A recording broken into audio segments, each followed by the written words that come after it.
చిన్న చిన్న ఘటనలు మినహా పోలింగ్ ప్రశాంతంగా సాగిందని రాష్ట్ర ఎన్నికల ప్రధాన అధికారి గోపాలకృష్ణ ద్వివేది అన్నారు.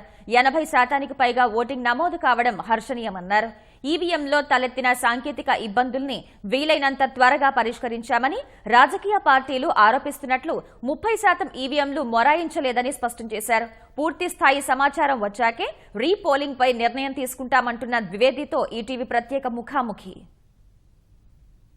దేశ్ కా సబ్సే బడా త్యోహార్ ప్రజాస్వామ్య అతిపెద్ద పండుగగా ఎన్నికల సంఘం అభివర్ణిస్తున్నటువంటి సార్వత్రిక ఎన్నికల తొలి దశ ప్రక్రియ ఇక్కడ ఆంధ్రప్రదేశ్లో పూర్తయింది. దాదాపుగా 80% పైగా ఓటింగ్ నమోదైనట్టుగా అంచనా వేస్తుంది ఎన్నికల సంఘం. దీనికి సంబంధించి మనతో మాట్లాడడానికి రాష్ట్ర ఎన్నికల ప్రధానాధికారి గోపాలకృష్ణ ద్వివేది మనతో ఉన్నారు.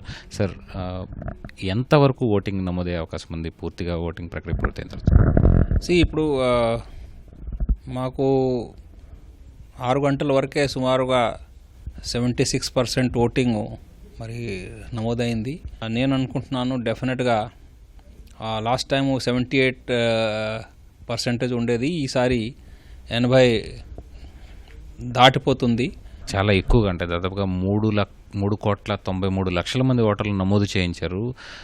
అయితే అందరూ స్వేచ్ఛగా ఓటు వినియోగించుకోగలిగారా? ఎంతమంది వినియోగించుకోగలిగారు మొత్తంగా? ఇప్పుడు డెఫినెట్గా 80% స్వేచ్ఛగా మరి వచ్చి ఓటు హక్కు వినియోగించుకోమంటూ మేము భావించవచ్చు. ఈ ఎలక్షన్లో నేను 2-3 ఇంకా విషయాలు చెప్పాలనుకుంటున్నాను. మీకు గుర్తుంది, గతంలో మాతో ప్రెస్ వాళ్ళు కానీ మీడియా వాళ్ళు, పొలిటికల్ పార్టీస్ చాలా మీటింగ్స్లో కూడా వాళ్ళు చెప్పారు, ఓటు తొలగింపు అది ఒక పెద్ద ఇష్యూ. కానీ ఈ ఎలక్షన్లో ఎక్కడైనా మాకు అట్లాంటి పెద్ద ఇష్యూ ఎవరో రేజ్ చేయలేదు. ఓటు తొలగి అంటే చిన్న చిన్న ఎక్కడో ఒకరో ఇద్దరు నేను చూశాను. కానీ అంటే అంత పెద్ద సంఖ్యలో 30 లక్షలు 20 లక్షలు ఓట్లు తొలగింపు అయిపోయినాయి, వాళ్ళు ఓటు వేయలేకపోయారు, అట్లాంటి పెద్దగా ఎక్కడ కనపడలేదు. కాబట్టి అది ఒక సక్సెస్గా మేము భావిస్తున్నాం. మరి రెండో సక్సెస్ మాకు ఏముందంటే, మీరు నక్సల్ ఏరియాలో మేము చాలా మరి మా పోలీస్ వాళ్ళు ప్లానింగ్తో వెళ్ళారు అండ్ అది అంతా సక్సెస్ అయింది. అండ్ ఈ 3 జిల్లాల్లో 4 జిల్లాలు అనుకోండి, శ్రీకాకుళం, విజయనగరం, ఈస్ట్ గోదావరి, విశాఖపట్నం, అక్కడ ఆ ఏరియాలో ఒక చిన్న ఇన్సిడెంట్ కూడా జరగకుండా, వైలెన్స్ జరగకుండా అంతా చేయగలిగాము. అది ఇంకొక పాజిటివ్ పాయింట్గా నేను భావిస్తున్నాను. మరి మీ ఈవీఎంలు చాలా మొరాయించినటువంటి పరిస్థితి, దీనిపైన రాజకీయ పార్టీలు కూడా రీపోలింగ్ జరిపించాలంటూ ఆవేదన వ్యక్తం చేశాయి. దీనిపైన మీరేమంటారు? నా దగ్గర కూడా వచ్చి వాళ్ళు రిప్రజెంట్ చేశారు. నేను వాళ్ళకి కూడా అదే చెప్పాను, మళ్ళీ చెప్తున్నాను. 11 గంటలకి కన్సర్న్ రిటర్నింగ్ ఆఫీసరు, అదేవిధంగా అబ్జర్వర్, ఆ కాన్స్టిట్యున్సీ అబ్జర్వర్ ఉంటారు. వాళ్ళిద్దరూ ఒక ప్రొఫార్మా, అంటే ఆల్రెడీ ఒక ప్రాసెస్ ఉంది ఎలక్షన్ కమిషన్, ఎందుకంటే వీళ్ళు రిప్రజెంటేషన్ ఇచ్చిన తర్వాత నేను ఎలక్షన్ కమిషన్తో కూడా మాట్లాడాను. వాళ్ళు కూడా అదే సలహా ఇచ్చారు. స్క్రూటినీ ఉంది, అది కొద్దిగా కంప్రహెన్సివ్గా చేయాలి. అది నేను కలెక్టర్స్ కూడా ఆల్రెడీ లెటర్ రాసి పంపించాను. ఇన్ఫ్యాక్ట్ వాళ్ళు పొలిటికల్ పార్టీ ఇచ్చిన రిప్రజెంటేషన్స్ కూడా వాళ్ళకి పంపించడం జరిగింది. ఏ పోలింగ్ బూత్స్ వాళ్ళు రీపోలింగ్ కానీ అడ్జార్న్మెంట్ పోల్ కావాలంటున్నారు. సో అవన్నీ పంపించడం జరిగింది. ఒకవేళ వాళ్ళు రికమెండ్ చేస్తే రీపోలింగ్ కానీ అడ్జార్న్ పోల్ గురించి మేము ఈసీకి ఫార్వర్డ్ చేస్తాం.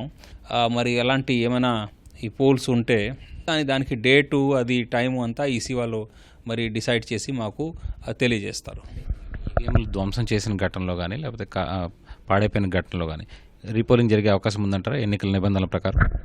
ఏదైనా wherever polling has been compromised in the సెన్స్కి ఎవరో అర్హులు ఉన్నారు ఓటర్స్, వాళ్ళు ఇవ్వలేకపోయారు అనుకోండి, లేకపోతే సగం మంది ఇచ్చారు, సగం మంది ఇవ్వలేకపోయారు, లేకపోతే రిగింగ్ జరిగింది, లేకపోతే బూత్ క్యాప్చరింగ్ అయింది, లేకపోతే చాలా వరకు డిస్టర్బెన్స్ ఉంది. సో అవన్నీ వాళ్ళు ఎగ్జామిన్ చేస్తారు. సో దాంట్లో రకరకాల గైడ్ లైన్స్ ఉన్నాయి. నేను చెప్తానంటే ఒక సింపుల్ ఇష్యూ కాదు, అది ఇన్సిడెంట్ జరిగితే అది చేయాలి, ఈ ఇన్సిడెంట్ జరిగితే చేయకూడదు, అది లేదు.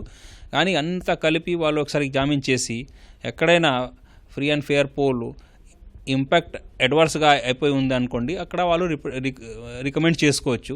మీరు చెప్పినట్టే అర్హులైన ఓటర్లు ఈవీఎంల మొరాయింపు కారణంగా చాలామంది ఓటు వేయలేకపోయేటటువంటి పరిస్థితి, దీన్ని మీరు ఎట్లా చూస్తారు? నేను అదే చెప్తున్నాను. ఇప్పుడు వాళ్ళు ఈ ఇష్యూ కూడా ఎగ్జామిన్ చేస్తారు. నేను ఎందుకు చెప్తానంటే నేను ఏది ప్రియంప్ట్ చేయడం లేదు. వాళ్ళు ఈ ఇష్యూ కానీ లేకపోతే ఈవీఎంస్ పగలు కొట్టడం దాని వలన, లేకపోతే ఇక్కడ వైలెన్స్ జరగడం వలన, లేకపోతే ఏదైనా, సో అన్ని ఇష్యూస్ వాళ్ళు ఎగ్జామిన్ చేసుకోవచ్చు. అండ్ ఒకవేళ జెన్యున్ అవసరం ఉంటే వాళ్ళు రికమెండ్ చేయాలి. నేను కూడా చెప్తున్నాను, ఎందుకంటే ఈ ఓటర్స్కి నష్టము జరగాలి, లేకపోతే వాళ్ళకి ఇబ్బంది పెట్టాలని ఎప్పుడూ ఎలక్షన్ కమిషన్ ఆలోచన ఉండదు. సో అది నేను ఆల్రెడీ కలెక్టర్స్కి లెటర్ దానికే రాశాను, చాలా డీటెయిల్ లెటర్ రాశాను. In fact you will surprise to know, నేను గైడ్ లైన్స్ కూడా ఇంక్లూడ్ చేసి రాశాను. ఎందుకంటే గైడ్ లైన్స్ ఈవెన్ దో వాళ్ళ దగ్గర ఉంటాయి, కానీ సరేలే మళ్ళీ గైడ్ లైన్స్ మొత్తం ఇంక్లూడ్ చేసి వాళ్ళకి పంపించడం జరిగింది. కాబట్టి నేను చెప్తున్నాను, నేను ఒకటే వాళ్ళకి రిక్వెస్ట్ చేస్తున్నాను, కలెక్టర్స్కి కానీ రిటర్నింగ్ ఆఫీసర్స్కి కానీ, వీళ్ళు ఒక ఆబ్జెక్టివ్గా మొత్తం అసెస్ చేయండి. ఎక్కడైనా మీకు న్యాయపరంగా అనిపిస్తే మాకు రికమెండ్ చేయండి. రాజకీయ పార్టీ నేరుగా ఆరోపిస్తుంది 30% ఈవీఎంలు పనిచేయలేదు అని చెప్పి. ఈసీగా మీరేం నిర్ణయం తీసుకుంటారు? నో అది కరెక్ట్ కాదు. అది మేము కూడా చెప్పాము. తర్వాత వాళ్ళు కూడా మరి ఫిగర్ తగ్గించారు. అండ్ మాకు వచ్చిన ఫిగరు 2%, 3% మధ్యలో ఉంది. సో 2%, 3, 2%, 4 ఉంది. అది ఎగ్జాక్ట్ నెంబర్స్ కూడా మేము క్యాలిక్యులేట్ చేయడం జరిగింది. సో ఆల్రెడీ ఆ రిపోర్ట్ కూడా మేము పంపిస్తాము. ఈ డే అంతా అయిపోయిన తర్వాత నేను రిపోర్ట్ కూడా పంపించాలి. ఎన్ని బీయూస్ మేము చేంజ్ చేసాము, ఎన్ని సియూస్ చేంజ్ చేసాము, ఎన్ని వీవీప్యాట్స్ చేంజ్ చేసాము. 2 to 3% మధ్యలో అంతా జరిగింది. రాష్ట్రంలో చాలా ఘర్షణపూరితమైన వాతావరణంలో ఎన్నికలు జరిగాయి. ఇదేమన్నా ఓటింగ్ శాతం పెరుగుదల కానీ తగ్గుదల కానీ ఏమైనా ప్రభావం చూపించిందంటారా? ఇప్పుడు ఓటింగ్ శాతం మీద చాలా ఫ్యాక్టర్స్ ఉంటాయండి ప్రభావం పెట్టడానికి. ఎందుకంటే ఒక ఇష్యూ ఘర్షణ వలన, లేకపోతే ఒక పోటాపోటీ వాళ్ళు చేయడం వలన, అది కూడా కారణం ఒకటి ఉండొచ్చు, నేను కాదనడం లేదు. రాష్ట్రంలో జరిగినటువంటి హింసాత్మక ఘటనలు ఎన్ని కేసులు నమోదు చేశారు, ఎలాంటి చర్యలు తీసుకున్నారు? మాకు పోలీసు వాళ్ళు రిపోర్ట్ ఇచ్చారు. 25 కేసెస్ నమోదు చేయడం జరిగింది. ఈవెన్ దో కొద్దిగా ఫోర్స్ మాకు తక్కువ ఉన్నప్పుడు కూడా పోలీసు వాళ్ళు బాగానే చర్యలు తీసుకున్నారని నేను భావిస్తున్నాను. నక్సల్ ప్రభావిత ప్రాంతాల్లో ఏదైనా జీరో ఓటింగ్ జరిగినటువంటి పోలింగ్ కేంద్రాలు నమోదయ్యాయి, ఎలాంటివి ఎక్కడున్నాయి? జీరో ఓటింగ్ అవ్వలేదు, కానీ ఒక పోలింగ్ బూత్లో ఏదో ప్రాబ్లం ఉంది. అది బహుశా అక్కడ రీపోల్ చేయాల్సి ఉండొచ్చు. ఇంకేంటి, ఇది మొత్తానికి ఎన్నికల ప్రధానాధికారి చెప్తున్నటువంటి మాట. మొత్తం స్వేచ్ఛాయుతంగా శాంతియుతంగా రాష్ట్రంలో ఎన్నికలు జరిగాయి. అయితే భద్రతా సిబ్బంది కొంత తక్కువగా ఉండడం వల్ల ఇబ్బందికరమైనటువంటి పరిస్థితులు ఏర్పడినటువంటి మాట వాస్తవమని చెప్పి ఎన్నికల సంఘం అభిప్రాయపడుతుంది. కెమెరా పర్సన్ నాగరాజ్తో కలిసి ధనంజయ్, ఈటీవీ న్యూస్, అమరావతి.